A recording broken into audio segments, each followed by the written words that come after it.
103.5 FM 돈을 이해하는 시간 정철진의 목돈연구소.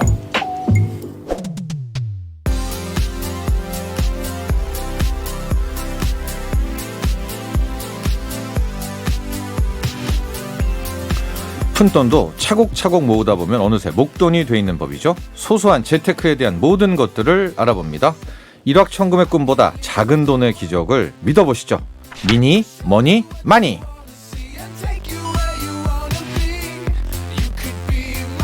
네, 미니 머니 마니 머니투데이 신희은 기자와 함께합니다. 안녕하세요. 네, 안녕하세요. 네, 2311번님. 여기에서 말해주는 팁들을 잘 모아놨다가 가족회의할 때 이야기해야겠네요. 도움되는 정보 감사해요 하셨는데. 가족회의 너무 좋네요. 네, 저도 여기에 꽂혔습니다. 네, 우리 2311번님. 와, 요즘 가족회의. 가족이 나아갈 방향성을 얘기해보는 자리인가요? 너무 건설적이네요. 그렇습니다. 제가 라떼는 가족회의라는 게 좀 있었어요. 신희은 기자도 저도 있었나요? 해봤습니다. 있었습니까? 네, 저희 아버지도 종종 소집을 하셨었거든요. 가족회의. 그러나 지금은 사라졌죠. 네. 네, 가족회의가 없습니다. 네. 좋아요. 2311번님. 좋습니다. 어떤 주제입니까? 오늘 2311번에게 어떤 꿀팁 네. 가족회의 주제인가요? 요즘에 이제 금융권 예전에도 한번 얘기 드렸지만 주택담보대출을 비롯해서 대출 이자가 가파르게 오르고 있다는 소식이 들리는데요. 이제 이자가 놀랍게도 최대 6, 7%를 터치했다 이런 얘기도 나옵니다. 네. 그래서 이자 부담에 허덕이는 이제 가계가 늘어난다는 이야기인데요. 그래서 오늘은 어떻게 하면 대출 이자를 조금이나마 좀 줄여볼 수 있을까? 부담을 줄일 수 있는 좀 팁들을 모아서 알려드리려고 합니다.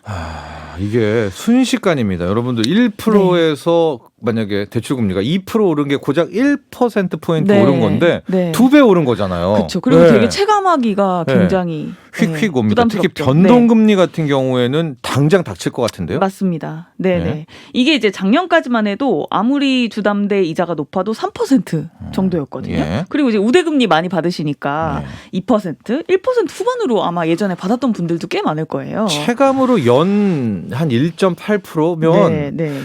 그냥 버틸만 해요. 예, 물가 상승률을 감안하면 괜찮은 수준이거든요. 근데 1억 원 빌리면 이제 과거에는 뭐 연이자가 200~300만 원 정도니까 버틸만 했죠. 근데 이제는 대출 받으면 5% 안팎이라고 하면 연이자 500만 원 되면 이제 피부에 확 와닿게 부담이 그렇죠. 커집니다. 네.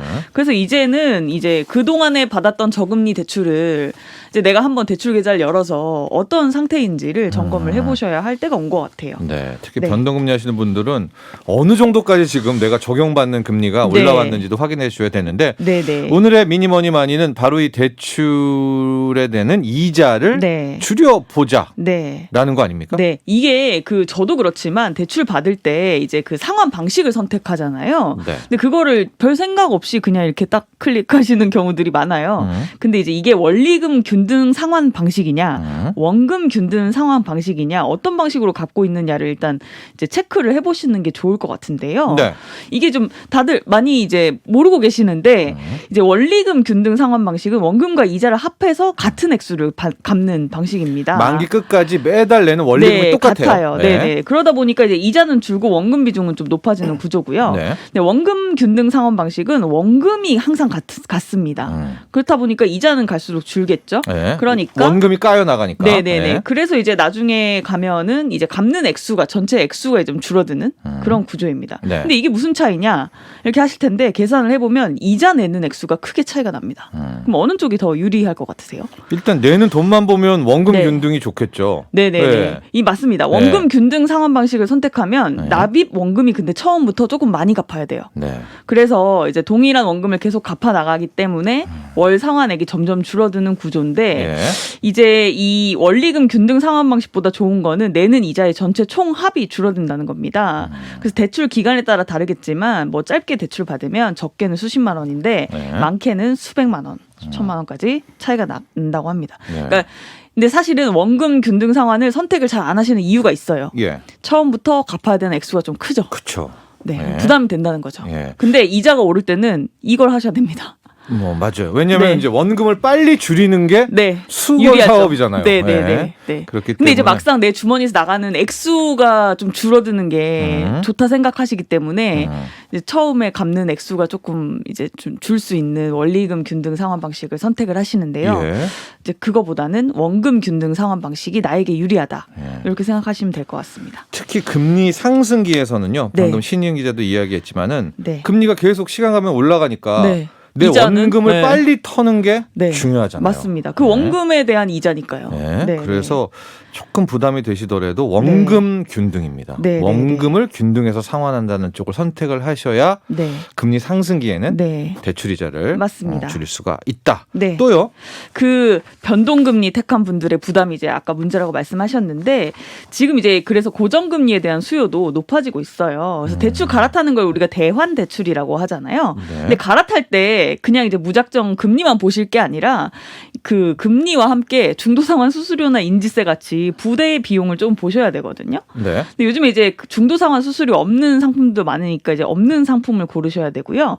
대출 인지세라는 것도 있는데 이게 이제 금액이 뭐 5천만 원 이하면 내지 않지만 이제 5천만 원 초과해서 1억 원까지는 7만 원 가량, 1억 원 초과돼서 10억 원까지는 이제 15만 원을 내야 됩니다. 네, 네. 약간 그 중도상환 수수료도 마찬가지고 네. 은근히 나가는 돈들이 있는 거예요. 네, 네. 그러니까 이런 것들 또 감안하셔서 네. 좀 안 그래도 이제 이자를 줄이고 부담을 줄이려고 갈아타시는 거잖아요. 근데 네. 잘못 갈아타면 이런 부대 비용 다 합산하면 사실 맞아요. 별로 이렇게 혜택이 없는 경우도 있을 수 있거든요. 그래서 네. 잘 보시고 이제 갈아타셔야 된다는 거고요. 예, 그 중도 상환 수 네네네. 네. 그거 하나 말씀을 드려야 네. 될 게 그 고정금리라고 음. 항상 유리한 건 아닙니다. 네. 지금 왜죠? 금리가 높아지고 있다고 고정금리를 선택을 했는데 이게 좀 장기잖아요. 대출은. 그러니까 앞으로 금리가 또 하락할 수 있잖아요. 네. 그렇게 됐을 때는 또 이제 금리가 고정금리는 기본적으로 이제 이자가 높기 때문에 예. 좀 잘 고민을 해보셔야 될 것 같아요. 대출 기간에 따라서. 그렇죠. 근데 우리나라는 좀 아쉬운 게 이 네. 시중은행에서 네. 막 뭐 미국 모기지 같은 경우에 20년, 네. 30년 고정금리가 네. 있는데 우리는 네. 5년 하고는 네, 다시 맞습니다. 돌아가죠. 변동으로. 네. 네. 다시 매겨야 되죠. 네, 그게 그래서 그때마다 갈아타기도 애매하고 네. 참 좀 별로인 것 같아요. 그런 제도는 예. 조금 장기적인 그런 제도들이 나오면 좋을 텐데. 그래서 적격 대출이라고 네. 있기는 합니다. 근데 네. 적격 대출에 그런 막 판매나 그 조건들이 있으니까요. 까다롭죠. 예, 네, 그 네, 장기 고정을 금리 원하시면 그 대출 상품도 한번 찾아보도록 하고요. 네. 또 꿀팁 있을까요? 네, 금리 인하 요구권 많이 들어보셨을 텐데 네. 이제 막상 사용 안 하시는 분들 많거든요. 근데 연봉이 올랐다, 승진을 했다, 혹은 신용 점수가 올랐다. 아니면은 부가 소득이 늘었다. 뭐 이런 내 자산이나 소득의 변동이 생기면 이제 금리를 인하할 수 있는 권한이 있습니다. 요구하는 거죠. 네네. 네. 근데 이게 꼭 매장에 그러니까 지점에 가서 꼭 해야 된다 이렇게 생각하시는 분들도 있는데 네. 앱으로도 가능하거든요. 네. 특히 요즘 같은 경우는 이제 앱으로 간편하게 신청할 수 있는 그런 서비스들이 꽤 있고요. 네. 그 다음에 이게 이제 주택담보대출보다도 신용대출에 많이 승인된다고 해요. 아, 그렇죠. 확률이. 네. 네. 왜냐하면 담보 기준으로 하는 이제 대출의 경우는 어느 정도 정해져 있어서. 하고 또 이미 싸니까 네, 네. 그런 것도 할인 있죠. 폭이. 근데 신용대출 같은 경우는 네. 내 좀 상황이 좋아졌다 하면 이제 좀 적극적으로 신청해 보시면 되고 작년에 재밌는 통계가 하나 있는데. 그렇죠. 신영 기자 이걸 궁금했어요. 네. 왜냐하면 기사도 많이 쓰고 네, 금리나 네, 요구권을 네. 많이 하는데 네, 실제로 얼마나 네, 신청하는지. 야 되겠어? 그쵸. 됩니까? 됩니다. 네, 작년 말 기준으로 1년간 그 좀 이자 높은 카드사나 캐피탈사 이런데 접수된 금리 인하 요구만 해도 12만 건을 넘었대요. 그러니까 금융권에는 많이 접수가 된 거죠. 예. 그래서 승인율은 얼마나 되냐? 60% 정도였다고 합니다. 근데 이게 뭐 높냐 낮냐 논란이 있을 수 있지만 높죠. 그래도 60%의 네. 확률로 네. 될 수 있다는 거죠.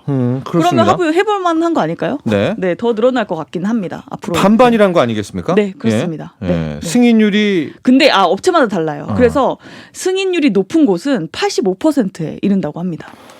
그리고 낮은 곳은 34%. 근데 이게 이제 인터넷에 검색해 보시면 네. 이제 금리 인하 요구권 승인율 해 보시면 업체 명이 다 나오거든요. 네. 그럼 내가 사용하는 곳이 여기다. 그럼 승인율이 몇 프로네? 해봐야겠다. 이렇게 생각하실 수 있어요. 예. 그래서 85%면 거의 되는 경우가 많다는 거잖아요. 그렇죠.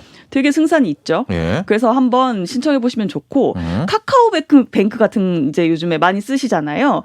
온라인으로 그냥 클릭이면 신청 가능한데요. 여기 같은 경우에는 이제 1년간 8만여 명이 신청했고 이자 감면받은 액수만 해도 30억 원이 넘는다고 하니까 카카오뱅크만. 네네네. 네. 그러니까 뭐 해볼 만한 실질적인 이제 도움이 되는 제도라는 거죠. 네. 네. 신용대출 받으신 분들 네. 한번 꼭 주담대는 해보시기 오히려 좀 바랍니다. 확률이 떨어진다고 하는데 방금 네. 신영 기자도 얘기했죠. 신용대출은 워낙 네. 은행들이 네. 그 가상금리를 많이 붙여놓잖아요. 맞습니다. 그러니까 네. 금리나 요구가 통할 가능성 네. 높습니다. 마이너스 통장 쓰시는 분들 꼭 네. 한번 신청해 보시기 바랍니다. 알겠습니다. 오늘 여기까지 하죠. 감사합니다. 네, 감사합니다. 머니투데이 신희은 기자였습니다. 나도 부자 되고 싶어서 라디오를 켰어. 정확하고 철저한 정체